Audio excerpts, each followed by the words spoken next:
दोस्तों आगे वीडियो में आप कांग्रेस की फायरब्रांड सांसद रेणुका जी को गोदी एंकर चित्ता त्रिपाठी की शानदार धुलाई करते हुए देखेंगे। गोदी एंकर ने जब उनसे भौं करने पर सवाल पूछा तो उन्होंने बड़ी शानदार तरह से गोदी एंकर को जवाब देते हुए धोया है, जिसके बाद तो गोदी का चेहरा देखने लायक था। कांग्रेसी सांसद जब सरकार को घेरने लगी तो गोदी एंकर अपनी गोदीगिरी दिखाने लगी, जिस पर सांसद मैडम ने उसे अच्छी तरह से लपेट लिया। पीएम मोदी द्वारा इनडायरेक्टली रेणुका जी को सुपनखा कहे जाने पर भी सांसद मैडम ने बड़ा शानदार जवाब दिया है। दोस्तों वीडियो को अंत तक देखिएगा, क्योंकि वीडियो के अंत में गोदी एंकर की धुलाई डबल स्पीड में की गई है। चलिए आपको आगे का वीडियो दिखाते हैं। आप एक कुत्ते को लेकर पहुंच जाती हैं, फिर आपसे सवाल पूछा जाता है तो आप कहती हैं कि अंदर बैठे हुए हैं, कुत्तों से तुलना कर देती हैं आप मौजूदा जो सरकार है। नहीं, मैं कुत्तों से कभी तुलना नहीं करूंगी, क्योंकि कुत्तों का मर्यादा कम हो जाएगी। क्योंकि कुत्ता वफादार है। कुत्ते में जो गुण है, सुगुण है, वो इंसान में बहुत कम होते हैं। तो मैं कुत्ते से तुलना कोई इंसान को नहीं करूंगी, क्योंकि कुत्ता का बेइज्जती हो जाएगी। क्योंकि इंसान में हम नफरत, हम धोखा, हम सब वो गुण हम में होते हैं, कुत्तों में नहीं। तो इसीलिए आई विल नेवर कंपेयर। काटने वाला में बहुत सारी चीज काटते हैं ना, काटने वाला और डसने वाला अलग होते हैं। डसने वाला कौन है और काटने वाला कौन है? जो डसते हैं, जो कानून को हटा देते हैं, जो बोलने का मौका नहीं देते हैं, जो संविधान को नहीं मानते हैं,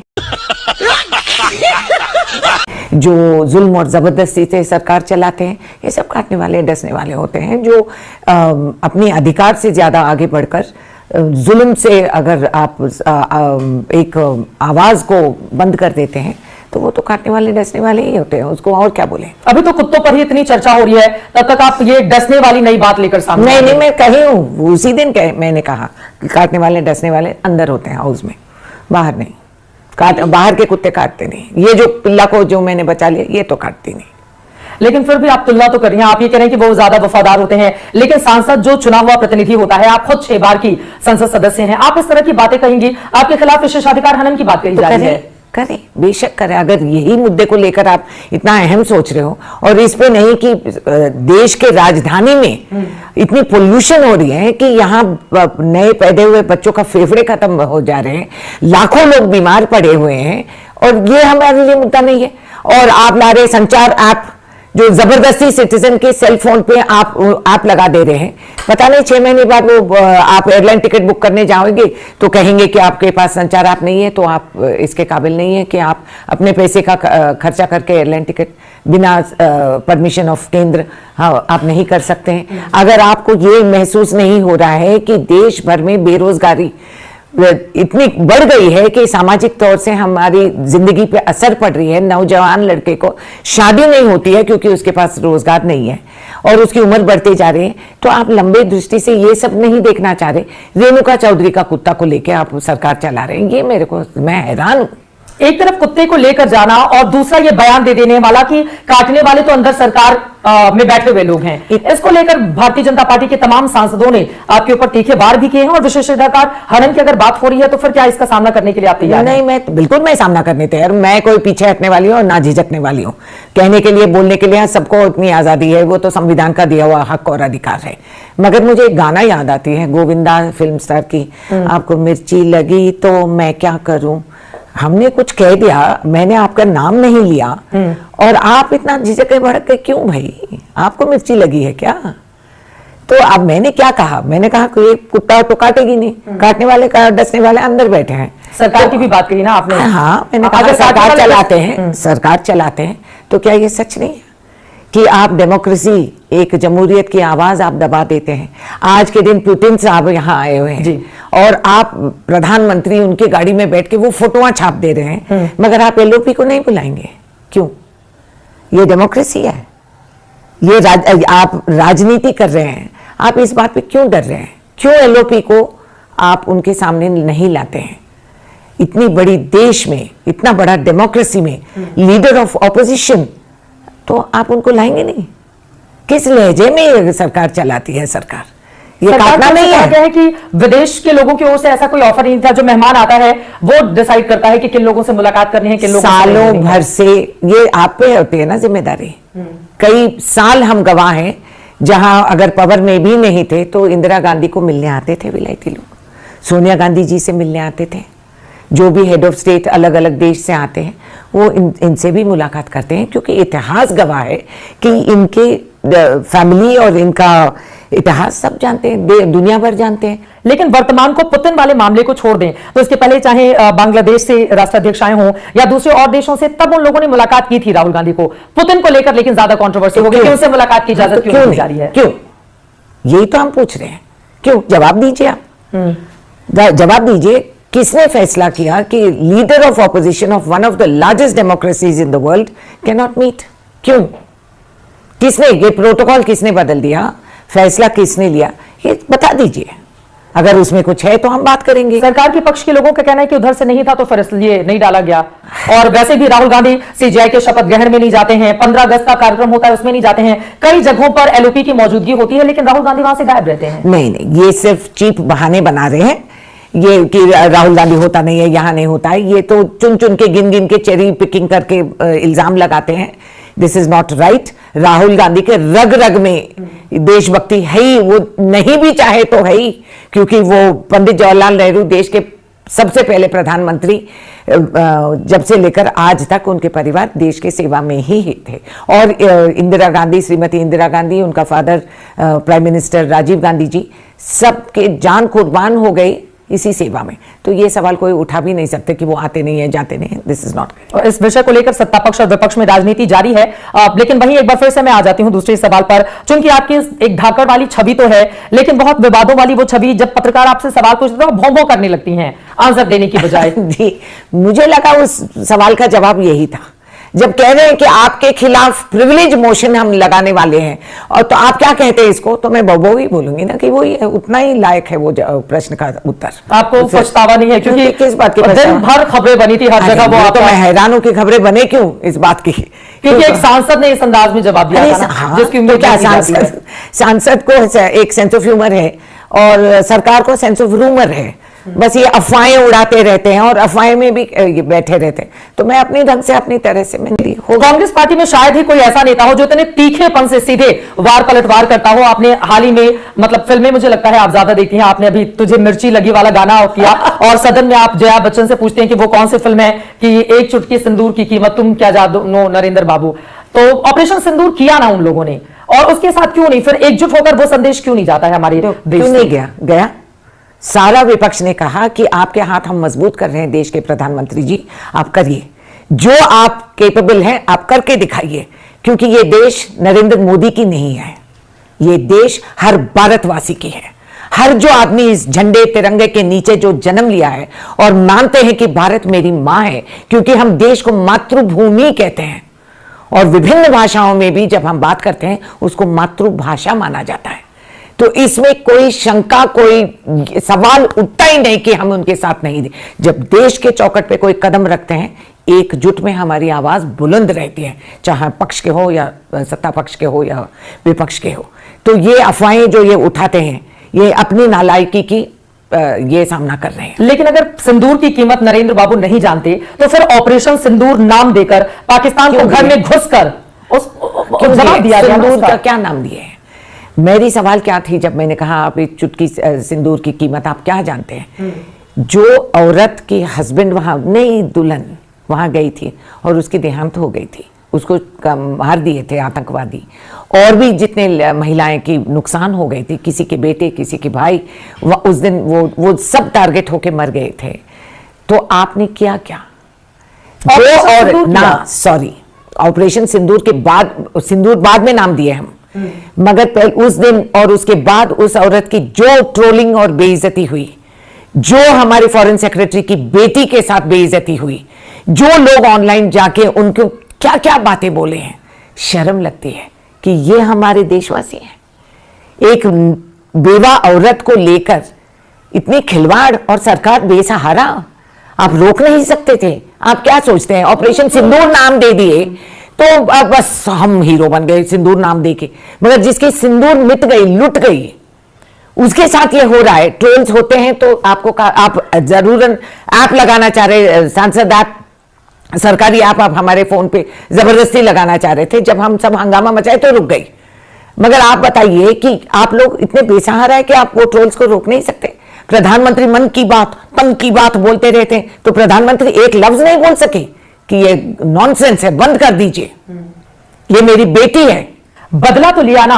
अरे बदला आप क्या लिए? मेरे फौज बदला ने लिया पाकिस्तान के भीतर घुसकर। पाकिस्तान भीतर घुस के बदला की रिवाज हमारे देश में कब से है।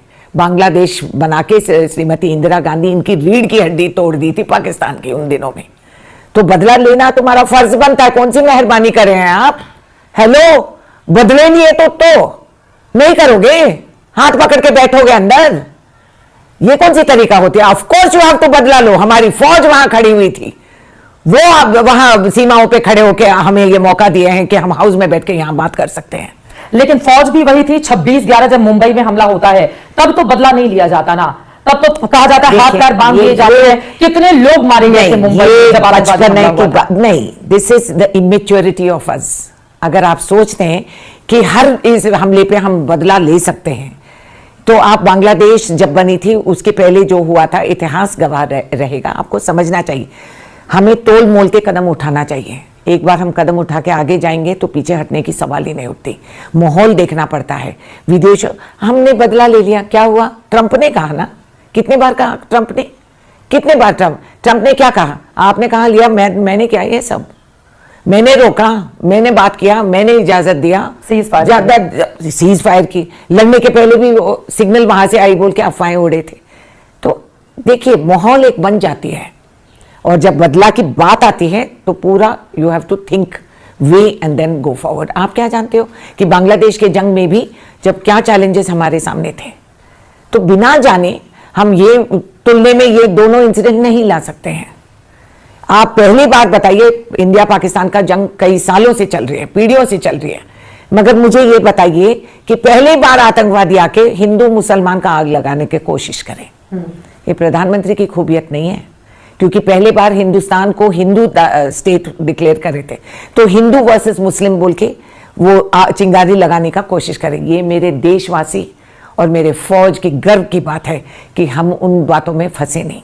लेकिन कसाब भी तो कलावा पहनकर आया था ना, हिंदू बनकर उसका अपना मतलब लोगों को मारने का। इस इंसिडेंट ऑपरेशन सिंदूर का देयर इज नो कंपैरिजन, वो अलग है।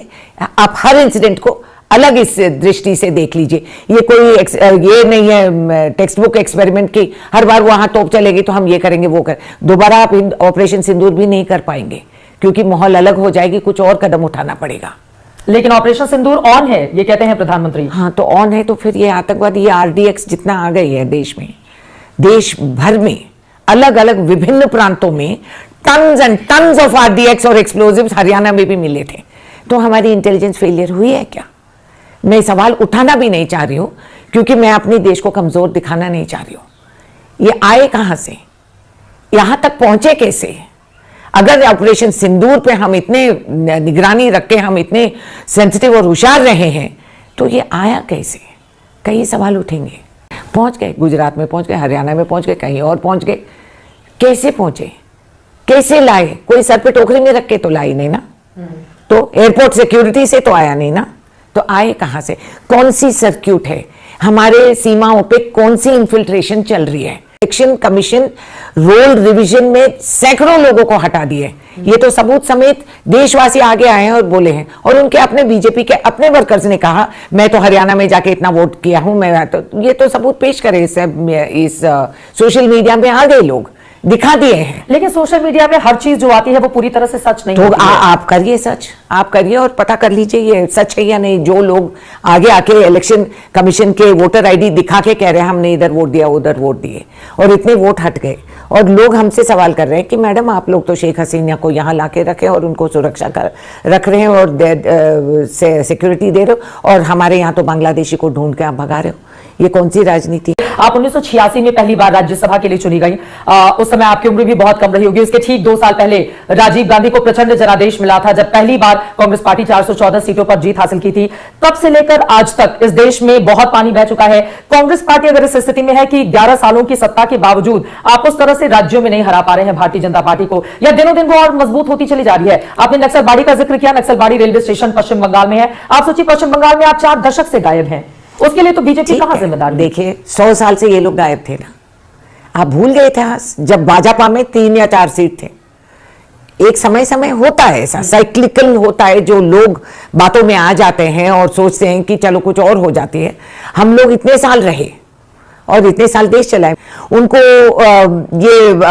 ताकत मिल जाती है और वो बोलते रहते कि इतने साल में कुछ नहीं हुआ, सारा काम हमने किया, आप देख लीजिए, और नेहरू का नाम लेकर डंडोरा पीटते रहते।